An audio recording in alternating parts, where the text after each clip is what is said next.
Anda menderita asam lambung, silahkan mengikuti video ini untuk mencari solusinya. Para pemirsa YouTube sekalian yang berbahagia, Assalamualaikum warahmatullahi wabarakatuh. Salam sejahtera bagi kita semua.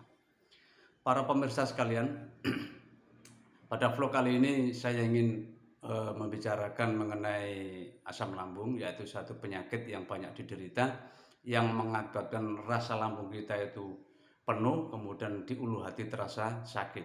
Nah, asam lambung itu anugerah Allah pada lambung kita untuk berfungsi mencerna makanan. Jadi fungsinya itu sebenarnya untuk masalah pencernaan. Tetapi ketika asam lambung berlebih, maka rasanya sakit, sesak di dada, dan seperti rasanya tidak bisa bernafas. Nah, mengapa asam lambung bisa berlebih? Ada beberapa faktor, tapi faktor yang paling utama justru dari faktor pikiran, faktor perasaan yang tertekan.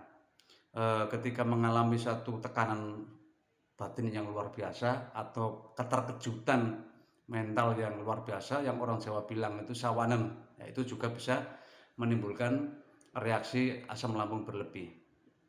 Para pemirsa sekalian yang berbahagia, salah satu herbal yang saya praktekkan untuk pengobatan pasien, ya, untuk pengobatan pasien-pasien saya yang menderita asam lambung, yaitu dengan rumput teki. Anda tahu kan rumput teki? Rumput teki banyak dijumpai. Kalau di kota tidak ada, tolong ke pinggiran kota, biasanya di tambak-tambak, di galengan sawah, galengan tambak itu banyak. Nah, bedol saja, ambil saja rumput teki itu, kemudian eh, di akarnya itu, sebelum akar itu ada pentolnya, kecil-kecil ya, sak jagung-jagung begitu. Itu namanya dangkel kalau orang Jawa bilang, dangkelnya rumput teki. Kira-kira satu genggam begini ya, cara buatnya, cuci yang bersih. Cuci bersih, kemudian di blender boleh ya, di tumbuk boleh ya, silahkan, yang penting itu dihaluskan.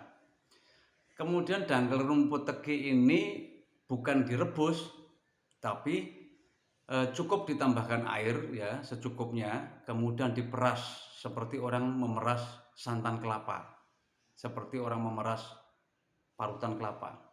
Nah, air saringan itulah yang kemudian diminum. Kapan minumnya? Usahakan rutin tiap pagi hari sebelum memakan makanan. Misalnya, saya kasih contoh. Kalau petua dari mbah saya dulu itu, ketika bangun tidur, itu kita sebaiknya minum air putih ya secukupnya. Tapi tidak langsung diminum, tapi dibuat kemu, gojokan di mulut, tapi tidak boleh dibuang. Nggak usah jijik, nggak usah apa, itu langsung diminum. Kenapa begitu? Karena itu ada di sini, itu orang Jawa bilang itu basin, itu obat yang mujarab sekali untuk pencernaan kita. Bahkan kalau mbak saya bilang untuk keseluruhan tubuh sebagai obat dari Allah Subhanahu wa taala. Nah, kemudian setelah paginya ya Anda siapkan itu ya ramuan tadi itu. Kalau memang minumnya kurang enak, silakan tambahkan gula merah. Ya lupa tadi, kasih gula merah. Sebelum Anda makan nasi atau makanan pokok yang lainnya, minum itu dulu. Biarkan sekitar 30 menit baru Anda boleh makan makanan padat, makanan nasi ke apa itu. Nah, rutinkan itu minimal 1 minggu. Ketika Anda sudah rutin minum itu 1 minggu, kemudian terasa sudah longgar, sudah enak, sudah sembuh, tapi kok masih belum tuntas, lanjutkan lagi sampai tuntas. Insya Allah.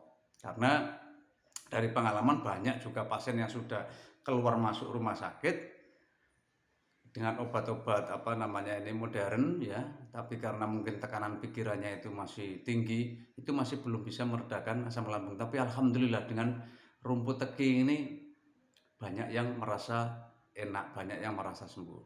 Demikian para pemirsa sekalian, kiranya vlog ini bermanfaat.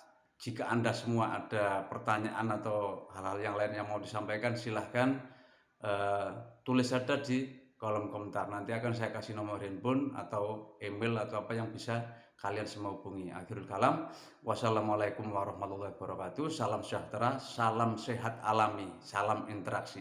Oke?